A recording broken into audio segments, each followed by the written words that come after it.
Han pasado 25 años, pero en la cabeza de Celestino Portero el recuerdo de aquella noche permanece intacto.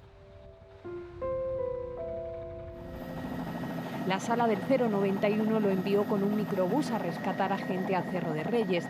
Llegó a salvar hasta 8 personas, pero un golpe de agua les sorprendió.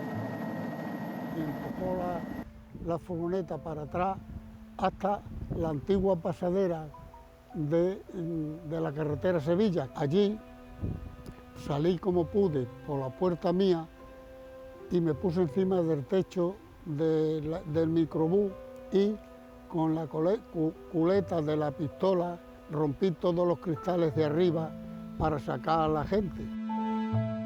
En el techo permanecieron atrapados casi una hora hasta que fueron rescatados por Protección Civil. Había 2 viejetes que son los primeros que cogí, que estaban llorando los 2 abrazados. Pero en ese momento no temía yo por mi vida. En ese momento nada más que quería era salvar a las personas que estaban dentro del vehículo. Aquella noche la central del Parque de Bomberos llegó a recibir hasta 300 llamadas de emergencia. La fuerza de la lluvia y la corriente complicaba el acceso a las zonas afectadas, aunque la mayor dificultad fue la caída del suministro eléctrico y las comunicaciones. No nos dio tiempo a centrarnos directamente en las distintas intervenciones, sino que se iban resolviendo tal como se podía, introduciendo los medios que se disponían, incluso poniéndose en riesgo todos los bomberos que participaban, ¿no? En ese acto de emergencia los bomberos dieron muchísimo más de lo que les correspondía en ese momento. Más de 200 soldados del Ejército de Tierra ayudaron en las tareas de rescate y a las familias afectadas en los días posteriores. La riada a ellos también les sorprendió en el cuartel de Sancha Brava. La primera forma de organizarnos y que se nos requirió fue coger material de campamento, mantas, para poder socorrer al personal en Badajoz, que nos comentaban que lo estaban pasando mal, y nos organizamos en camiones y vehículos y fue la primera salida que se hizo. Pero en ese primer momento que el agua iba tan fuerte, en algunas zonas, incluso aunque intentándolo, era imposible entrar a ayudar. Y sobre todo lo que se hacía esos días posteriores era desescombrar y ayudar a la gente a sacar sus enseres de las casas. Esencial fue también aquellos días la labor de la Guardia Civil. El capitán Corchero fue testigo de ello. Le tocó ir casa por casa viendo los daños en los vehículos. La Guardia Civil estaba afuera de la capital, por las carreteras y por ahí. Claro, haciendo controles y viendo, a ver, informando cada cuarto de lo que se haga, cómo estaban los ríos, cómo iban las cosas. Y lo más duro fue luego, cuando fuimos, que mandaron los equipos de huelga a identificar los cadáveres junto con la policía. La coordinación no fue fácil porque entonces no existía el 112, pero la unión de todas las fuerzas y cuerpos de seguridad y emergencia fue clave para reconducir este trágico suceso que todos coinciden nunca olvidarán.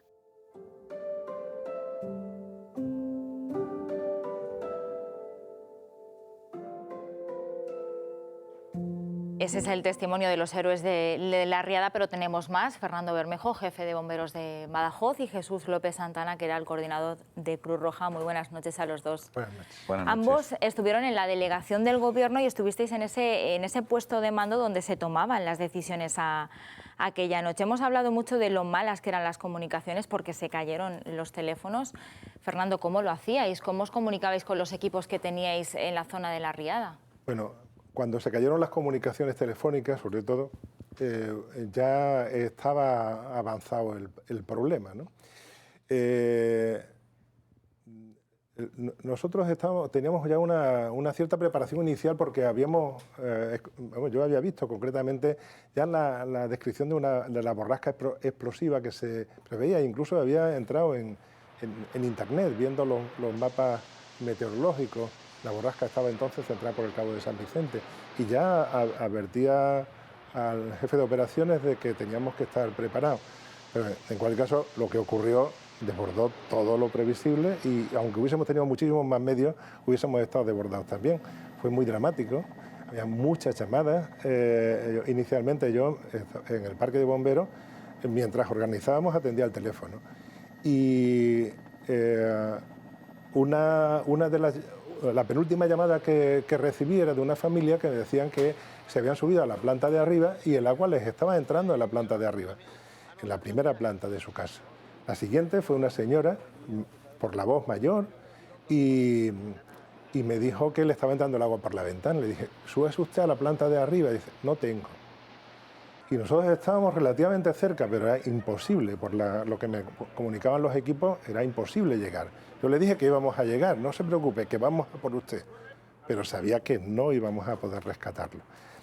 Inmediatamente después nos quedamos sin teléfono y entonces nos desplazamos. Digamos, la idea básica era que teníamos que movilizar al ejército porque nuestros medios eran insuficientes. Y entonces fue cuando yo me desplacé a la delegación del gobierno para que el delegado del gobierno consiguiese movilizar al ejército. Allí me encontré con Jesús y desde allí, porque también la policía local perdió sus comunicaciones por radio, pues con muchas dificultades y apoyándonos en las emisoras de Cruz Roja, mía y las de bomberos y de policía pudimos organizarnos. Quizá ese caos, ¿no?, en lo peor de aquella noche, pero sobre todo también ese impacto emocional al recibir esas llamadas y no poder atenderlas. Entiendo que a vosotros desde Cruz Roja os pasaba algo similar. Sí, de hecho, inicialmente en el equipo que yo trabajaba habíamos estado en Valverde de Leganés, habíamos estado rescatando gente con personal nuestro atados con cuerdas para poder cruzar la calle porque el agua no nos llevaba, y estando en Valverde de Leganés recibimos una llamada de radio de nuestro centro coordinador pidiendo que urgentemente nos desplazáramos a Badajoz. La llegada fue absolutamente la imagen dantesca. Llegamos al puente de lo que es del Rivilla del Calamón, donde se unen, estaba totalmente cortado, y a partir de ahí con 2 bomberos precisamente del ayuntamiento los incorporamos a ese furgón y a esa lancha que hemos visto en las imágenes antes, y nos pusimos a rescatar gente. En ese momento es cuando, al menos desde la Cruz Roja, empezamos a ser conscientes de que nos enfrentábamos a una tragedia donde muchas vidas se habían perdido. Y el siguiente paso fue trasladarnos a la delegación del gobierno para montar una malla de radio que nos permitiese, a través del Centro Coordinador de Cáceres, enlazar con Madrid para que esa petición de ayuda externa que se hacía desde la delegación del gobierno pudiese ser efectiva. ¿Y esa comunicación era fluida o también fallaba? O sea, ¿cómo lo hacíais? No, estamos hablando de radios analógicas que afortunadamente en situaciones de este tipo siguen funcionando, porque la telefonía fija y móvil, que era muy escasa entonces, habían caído, y estos equipos analógicos de radio fueron determinantes para poder establecer ese canal de comunicación con el exterior, ¿no? ¿Por qué no se llegó a evacuar el Cerro de Reyes? Bueno, el problema fue que la situación sorprendió a todos. Cuando nosotros recibimos información de que el caudal estaba creciendo muy rápidamente y que había riesgo de desborde, nuestros equipos estaban trabajando ya por muchas zonas. Todos los equipos estaban operativos, habíamos movilizado a todo el personal de la plantilla y todos nuestros medios. Y nosotros estábamos haciendo rescates. Era imposible hacer nada más que lo que estábamos haciendo, ¿no? Y después, cuando estuvimos en la delegación del gobierno, ya el río se desbordó, ya hubo rescates extremos, hubo incluso algunos rescates que no pudieron hacerse, porque cuando se iba a la casa donde nos estaban pidiendo ayuda, ya la casa estaba completamente inundada. Fueron unas horas muy dramáticas. Y inmediatamente empezamos ya, en la madrugada, empezamos a preparar lo que iba a ser después, porque sabíamos que después nos venía un problema enorme, ¿no?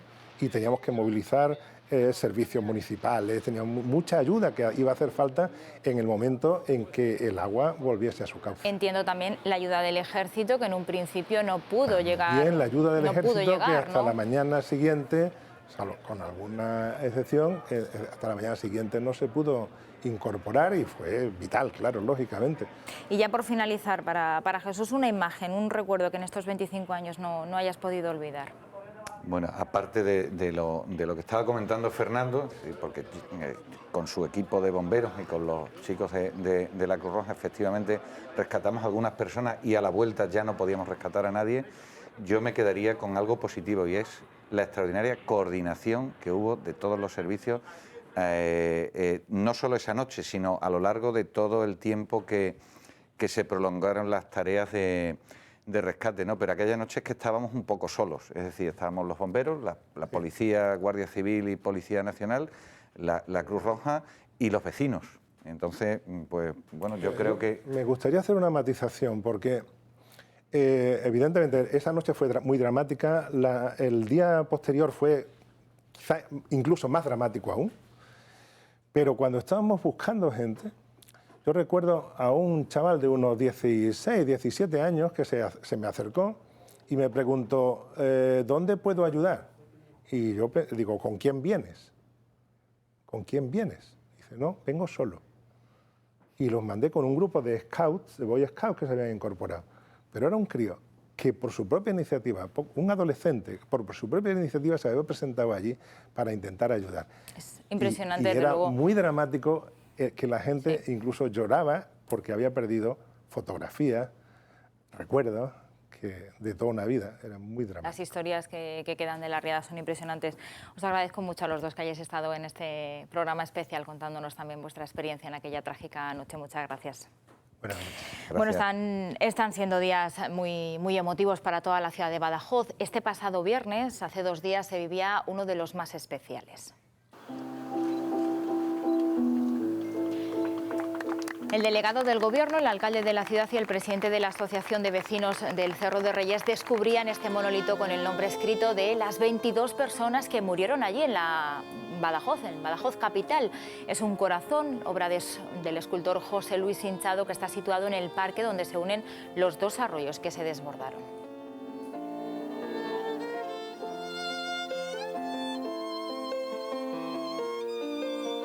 Y justo allí, en ese punto donde se unen los arroyos Ribillas y el arroyo Calamón, antes de llegar al río Guadiana, es donde se encuentra mi compañera Bea Carrasco. Bea, con actos como el que acabamos de reconocer, la ciudad de Badajoz intenta recordar y que no se olvide todo lo que ocurrió allí hace 25 años.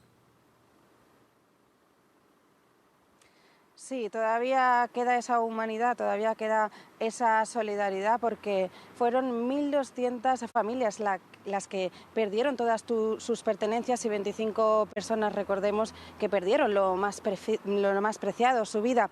Pero aquella riada que asoló tanto Valverde de Leganés como Badajoz siguió luego una marea de humanidad y de solidaridad que arropó, que abrigó de alguna forma a las víctimas. Se recaudaron en solo un mes 1.200 millones de pesetas, 7 millones de euros, y hubo más de 2.000 voluntarios ayudando. Hubo también un concierto benéfico en el que participaron, por ejemplo, Rocío Jurado o Juanito Valderrama, y también el Real Madrid jugó aquí en Badajoz un partido solidario.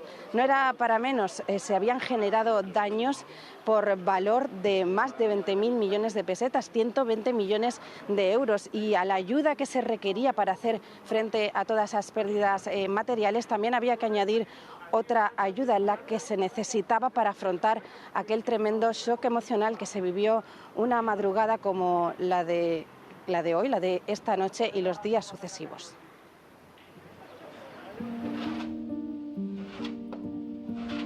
La explosión solidaria de vecinos anónimos que decidieron echar una mano. Vinieron a Cáritas cientos de voluntarios.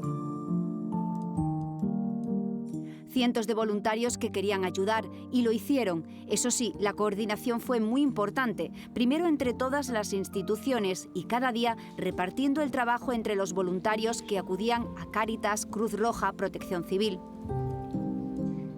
La ayuda inmediata a las familias, el primer objetivo. A todas las familias que se habían quedado sin nada, que había que darle kits de comida, que había que darle kits de ropa.